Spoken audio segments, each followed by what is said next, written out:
it's Carmen here from drcarmenjames.com, and today I'm going to be speaking about one of the things that I am including on my list of absolute important things that I need to do for 2020.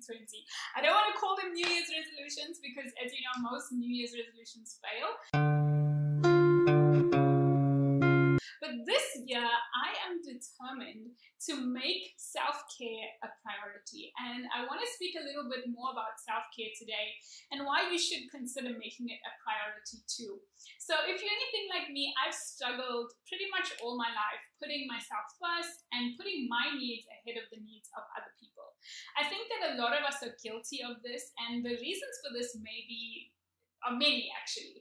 For myself, I really had a low sense of self-esteem for the majority of my life, and that has many reasons behind it. We won't get into that today, but I always felt like I needed to be doing more and putting myself out there more and making myself more available to people, because I felt like if I didn't do that, then people wouldn't like me and that I wouldn't be accepted. It sounds like a little bit dramatic, but that's literally the way I thought about it in my head.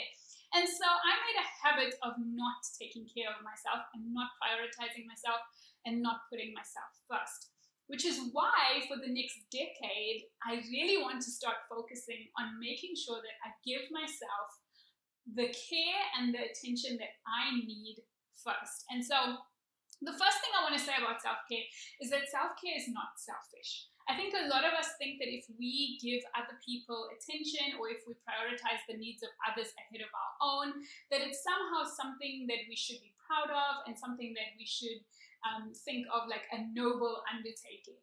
But I'd like to remind us that when it comes to taking care of yourself, you're actually far better able to help others if you take care of yourself first.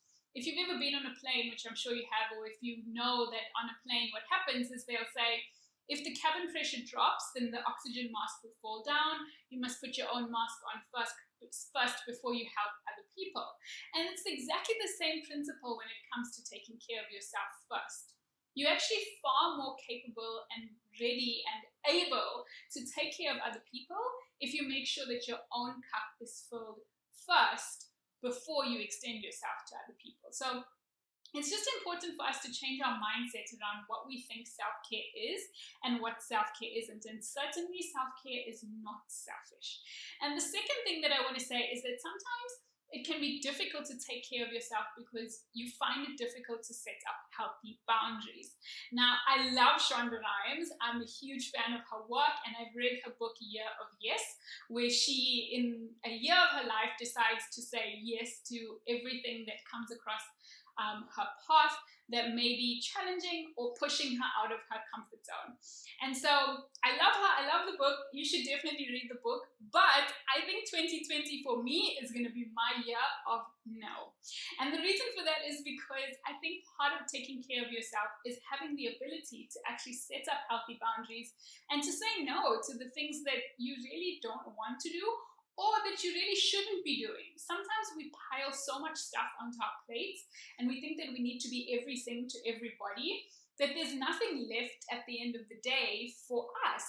And so one of the things that is super important when it comes to paying attention to your self-care and to actually making sure that you are not over-committing yourself and over-investing yourself in things that are not really a priority to you is being able to say no without feeling like people are going to hate you or think that you're a bad person. So this is the thing that I always struggled with, being able to say no to people, because I felt like if I said no, then people would think I'm a bad person, or people would think like I'm mean or like I'm cruel or like I don't want to help them for whatever like weird reason that I made up in my brain.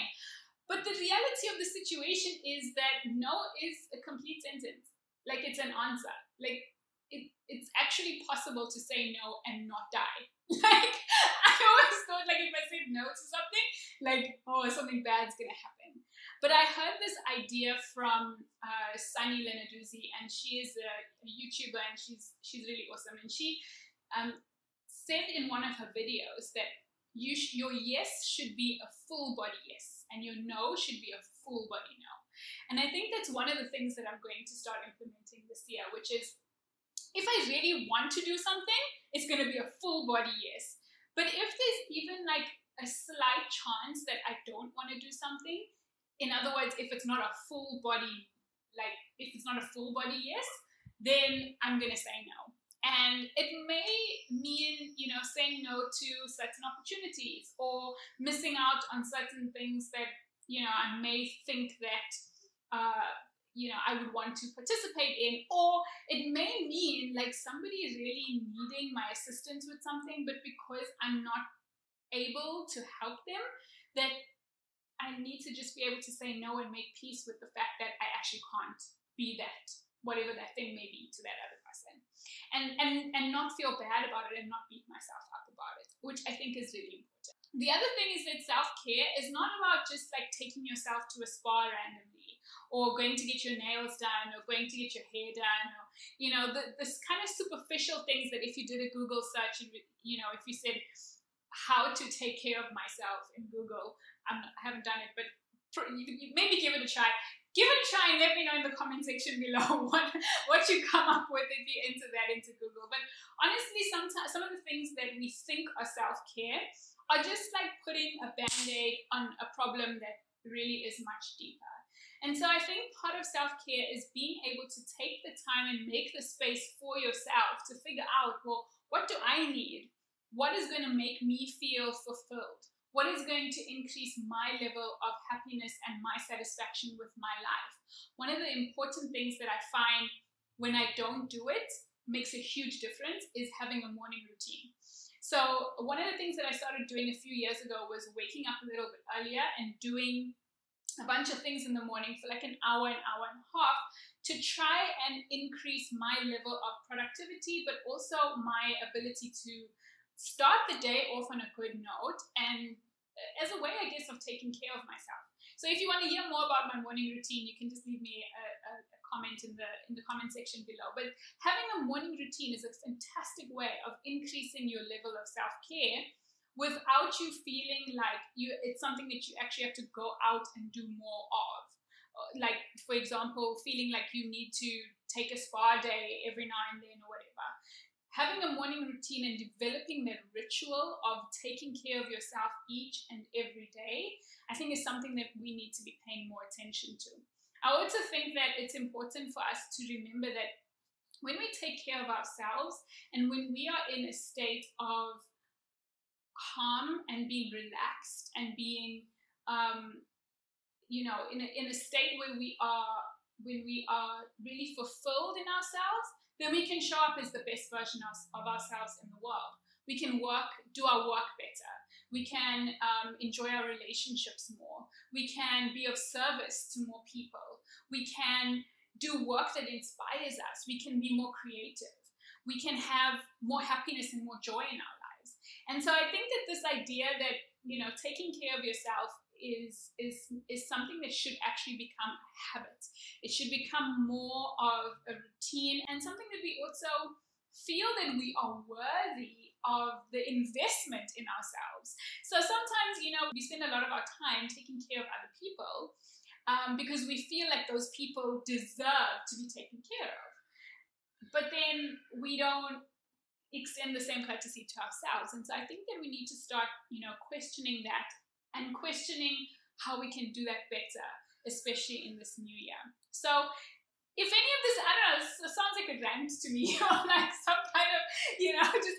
You ain't got the answer, Sway. This is just me like telling you what I'm thinking and what I've been kind of, you know, meditating on and focusing on as I'm preparing for the new year, and just kind of thinking of all the things that I want to do in the new year. So let me know in the comment section below if you've decided to do anything for this new year that you've never done before, whether you've set a New Year's resolution or made some kind of goal for yourself, whether it's a health goal or a personal development goal or a career goal. I'd love to hear from you. So leave that in the comment section below. So one of the other things I've done before to increase my self-care is to do a digital detox. No, God! No, God, please, no! No! No! No! And so in the next video, I'm going to be talking about exactly how to go about doing a digital detox. I feel like one of the things that really causes us to be stressed out is how much time we actually spend online looking at other people's lives and comparing our lives to the highlight reels of other people's lives. So if you think about it really, when you're scrolling on Instagram or Facebook or, on whatever social media you're on, you're really looking at very curated images and stuff that people really want you to see. You're not looking at the behind the scenes stuff. You're not looking at like what's actually going on in this person's life, and you're comparing like what you see on your screen to your entire life. It's like literally a moment in time, and you are comparing your entire life to what you're seeing on your screen. So I think that one of the things that's important for us to consider doing is to go on a digital detox, because it has been shown to reduce things like your level of anxiety and mood fluctuations, and just the whole idea that you're comparing, and as a result of comparing yourself to other people, you making yourself feel like you are less than or like you're not good enough. So if you want to know a little bit more about how to go on a digital detox, then go ahead and click the subscribe button and hit the bell so that you get notified when the detox video comes out. And so if you've enjoyed this video, please go ahead and like it. I know that it was a little bit like all over the place, but I just thought I'd share with you what I've been thinking and what my goals and what my thoughts are for the new year. And so I'd love to hear what some of your ideas are. And so you can go ahead and leave those in the comment section below. And thank you so much for watching. Until next time, bye.